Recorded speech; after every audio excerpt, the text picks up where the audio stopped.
How long does the trademarking process take to complete? Let's get into it. My name is Carmel and I'm a trademark attorney here at Imani Law. After we put your trademark application together and send it out to the USPTO, it takes about 5 months for the USPTO to assign your file to a trademark examiner.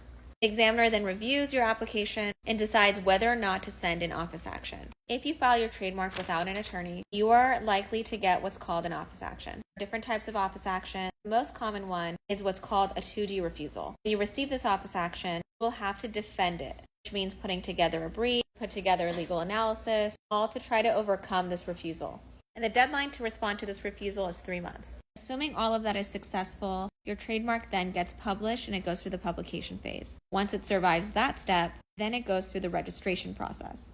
All in all, depending on when you receive an office action, if you receive an office action, if you file using an attorney, the entire process takes about 1 year. If you decide to file your application without using an attorney and your application gets refused and it gets rejected, the USPTO will not issue a refund. It's really important to make that investment in the beginning so that you get that registration trademark in the end, because protecting your brand is one of the most important things that you can do for your business. You can schedule a call with me, click the link in our bio, and click on schedule a call. Let's get the ball rolling.